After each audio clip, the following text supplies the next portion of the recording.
was saying here, we've got 3 different little tests that we're going to perform to check and see if something is symmetrical to the x-axis. Y'all writing this? Check and see if something's symmetrical to the x-axis. You replace the y with a negative y. Okay? Then if it ends up being equivalent, being the same, yes, it's symmetrical. If it doesn't, no, it doesn't. And I know that doesn't make a whole lot of sense right now while I'm just writing the rule, but you'll see it when we go and actually test something in a minute. If I'm checking to see if something is symmetrical to the y-axis, you take the x and trade it out with a negative x. So you replace the x with a negative x. If it's equivalent, yes, it's symmetrical. If it's not equivalent, no, it's not symmetrical. To test the origin, if something is symmetrical to the origin, you replace both the x with a negative x and the y with a negative y. Okay? Now, why is it the opposite letter, I wonder? Anybody ever think about that or give that a ponder? You're trying to check the other one. Good answer. That's common sense, and it's actually correct. If I got my little graph there, and let's just say I pick this point here. If I want to reflect that over the y-axis, then it would be there, right? So what changed in it was its horizontal location, which was the x. So we went over the y-axis by changing the x. If we want to go over the x-axis, we would go down, which would change the y. So that's why that works out. All right, let's look here. I'm just going to give us some of these. I'm not going to spend an hour or anything on this. Let's say I had y equals x squared minus 8x. First off, let's check and see, is that symmetrical to the x-axis? Is the x-axis an axis of symmetry in that graph? Okay, we said to test the x-axis, you replace the y with a negative y, right? So I'm going to write negative y equals x squared minus 8x. Now what I'm looking for here is to see if these two equations are equivalent. Well, right now one of them's a y and one of them's a negative y. So I would be like, well, you got to make them both, the y's both be the same. So to make the y's both be a positive, for example, I could multiply this whole equation by -1. Then these would be the same. But would these stay the same? No. So they're going to turn. So there's no way that these two, when I replace that, are going to be the same. So is it symmetrical to the x-axis? No way, Jose. Okay. Let's check the y-axis. To test the y-axis, we got to turn the x to a negative. And there's 2 x's in there. So you got to turn them both to a negative. So I'm going to write y equals negative x squared minus 8 times negative x. Okay? So I've got to see if that can simplify and be the same as the original. This part of it I know can. Because what's a negative times a negative? Positive. So that's the same, right? X squared is the same as negative x squared. What about the back part of that? Negative 8 times negative x gives you what? Positive 8x. Very good. Is that the same as the original problem? No. So it's not symmetrical to the y-axis. No way, Jose. Now, here's common sense for you. If the x trick didn't work individually and the y trick didn't work individually, do you need to do the origin? If they didn't work separately, are they going to work together? No. No, you're right. So it's not symmetrical to anything. Can that be possible? Can there be graphs that are not symmetrical to any axis? Yeah. I mean, it doesn't have to be perfectly even or something, to be symmetrical. All right, let me show you one where we get some yeses so you'll know what a yes looks like. Then we'll move on to our next thing we got to hit.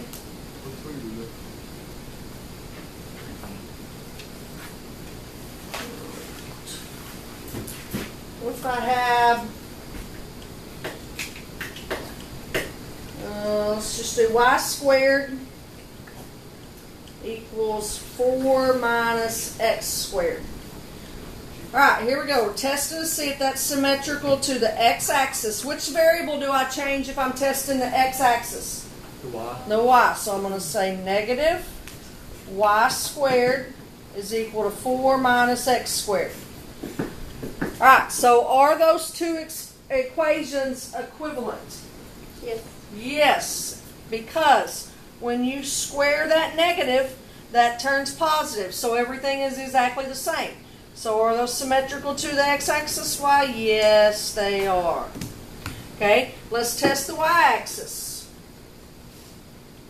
What do I switch when I test the y-axis? The x. Very good. So I got y squared equals 4 minus negative x squared. Okay, what do you think about that? Comparing it to the first one up there.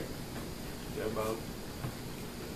Yeah, I think Chase is right on that, because here, when you square this negative, that turns it to a positive, so then it's going to look the same as that one, isn't it? Just be 4 minus x squared, right? Okay, so yes, it's symmetrical to the y-axis. Now, using the same common sense we did a minute ago, if it individually passed the x-axis test and it individually passed the y-axis test, what about if I did them together on the origin test? Mr. Gardner, report to the junior high office. Probably Mr. pass. Gardner, report to the junior high office. So the origin would be a big yes too, because all the origin takes them both. So we did them both individually. So if they both passed individually, they would pass together. All right. Need to make sure that you're able to, and I know you are because you're better at calculator stuff than me, but that's the next thing I got to hit is a graph in your calculator real quick. If we had f of x equals 1/2 times the square root of x, and another one f of x equals just the square root of x. Here's what we're asked to do with this. It says to graph them both, and then how do they compare? Okay, so first thing I would do would be to type them both in my calculator. Now, if you put them both in your calculator at the same time, like y1 and y2, and then hit graph, pay attention, because it's going to draw those graphs in the order that you type them in. So after you put them in and hit enter to graph, see which one it draws first. I believe there was my 1/2 square root of x, and then there was my square root of x. And that's similar to what y'all got? Very good, very good. Now, how do they compare?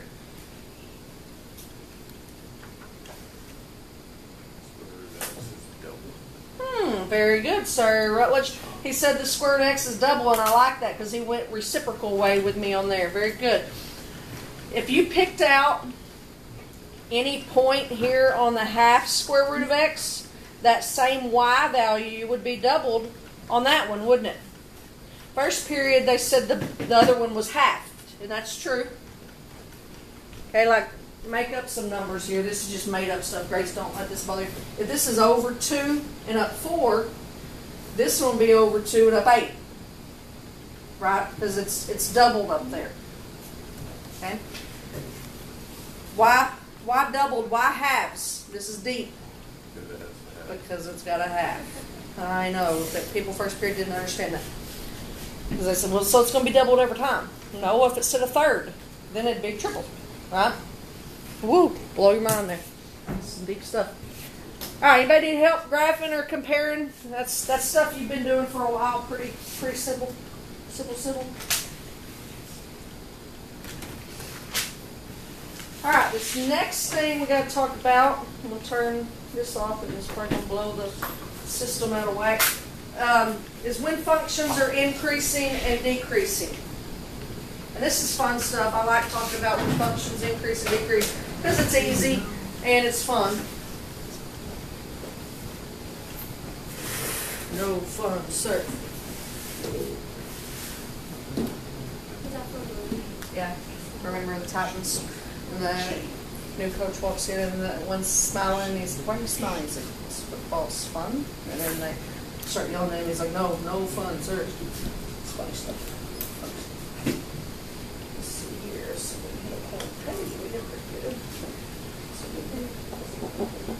You good job. You get there. We'll go try it out. Alright, look at my beautiful lightning bolt graph I got going on there. Question here says to describe the intervals where the function is increasing and decreasing. Okay? We read a graph, we read a function just like we read a book, left or right. So if we're asked to describe where this increases and decreases, you're going to start on the left and you're going to read it to the right.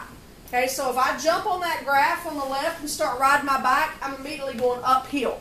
Uphill would be an increase.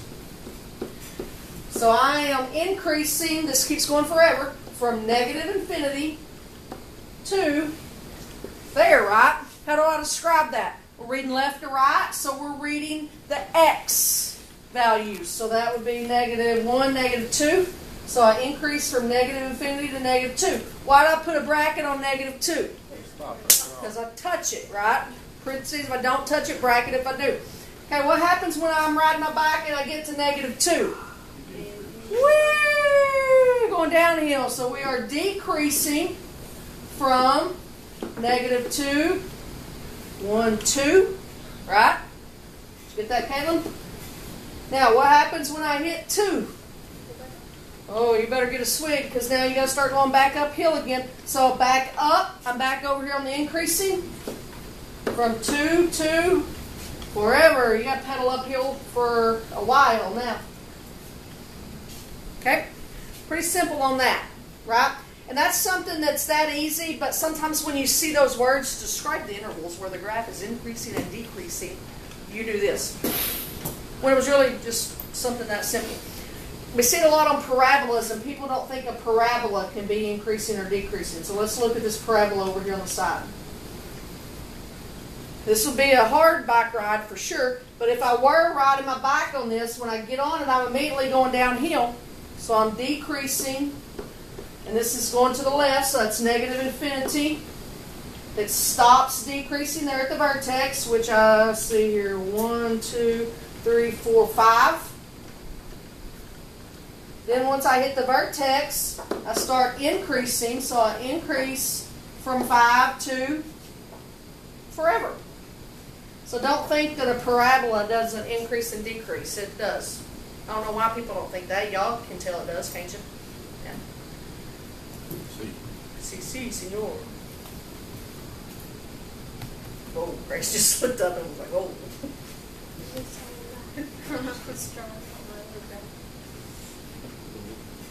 So let me try to actually know. This stuff goes with that parabola.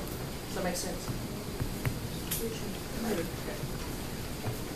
Let's see what else we got on our list of things to do. Make more symmetry. That's it, I think. I guess so. Read. I guess so. Read.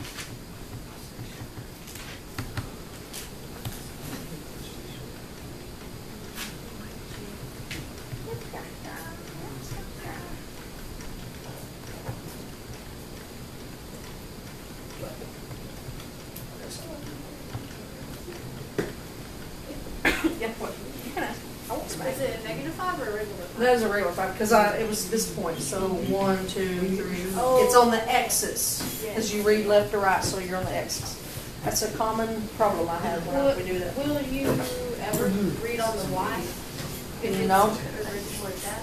Do you ever just pick out a column of words and read them down the book and not worry about what's on the left or right of it? Whoa, imagine how weird that would be. It would just be random. And then what if one actually made a sentence? That'd be cool. That's a book I read, actually. That's what the author intends. I would be so confused. It'd be tough. So anyway, you always read the x's left to right. Now if it asks you for the range, that's a different type of question. So don't confuse increasing and decreasing. Increasing and decreasing is always left, always x's. Putting that in Okay, big bold. that's good. That's good. So making funny and may not work.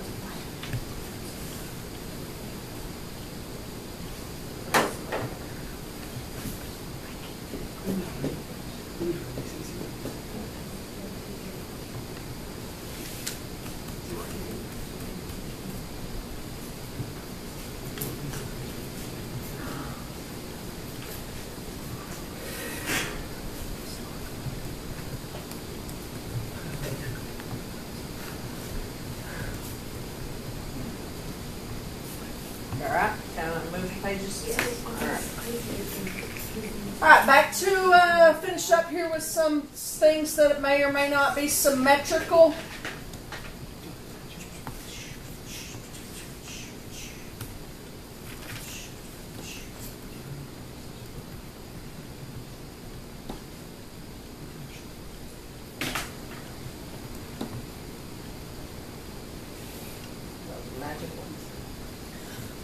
Alright, so first off, is my shape there symmetrical to that line I drew through it? I intended for it to be. Assuming I drew that line straight through the middle, that's a square, so I intended to draw it straight through the middle so that square would fold over that line, so yes, it would be symmetrical to that line. What about take the line out? Let's see if I can do that. Take the line out. Would it be symmetrical to that point? Looks like you intended for it to Do what? be. It looks like you intended. Why? You're right. I do. I wanted that point to be right in the middle, so I want you to think yes. But why? What would it look like if you were symmetrical to just a dot? Yeah, it kind of all converged there. So that means this one will be coming here, this one will be coming here, right? Closing up on that dot, and everything would meet. Yeah, that's kind of a cool thought. Yeah, reverse flower. Reversible All right, so we'd be symmetrical on that. Now, what if? Oh, we're just getting a new page. I'm just going to try to really blow your mind up. We'll just get a new page.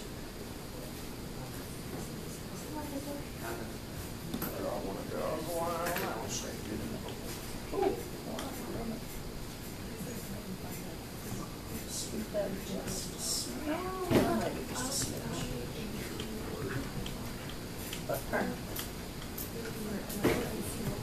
Perfecto. Where do I want to put my dot? Right in the middle.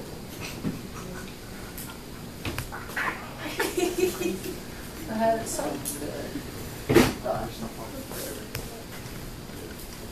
Alright, we got a triangular there. Caitlin, you got it? Is my triangle symmetric to that line that I drew down the middle of it?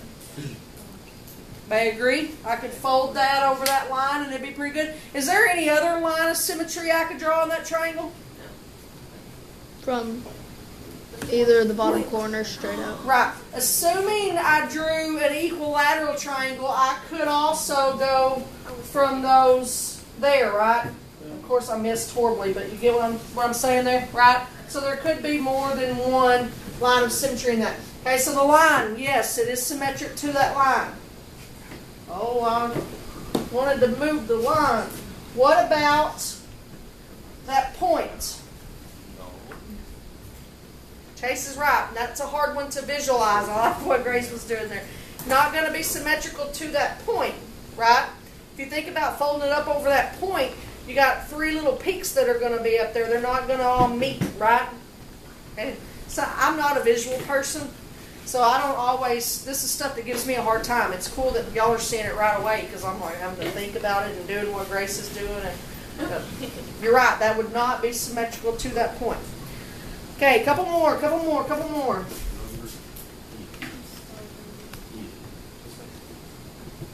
Ooh, that'll mess with you. Woo!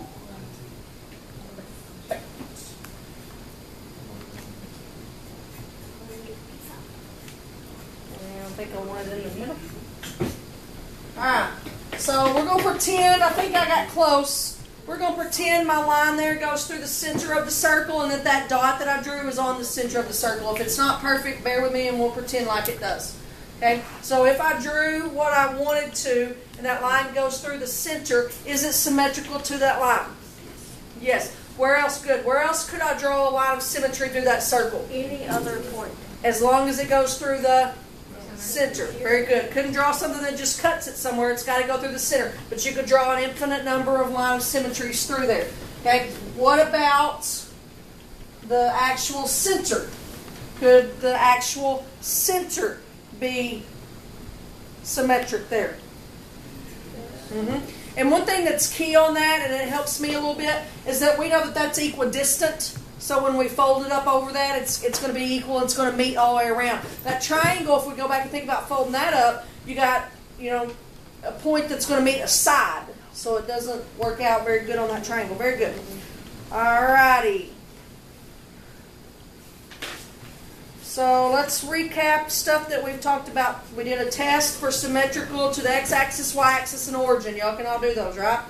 We remembered how to graph something on our calculator. No problem on that. We read a graph and decided where it was increasing and decreasing. We talked about being symmetrical and just different shapes. Good on all that?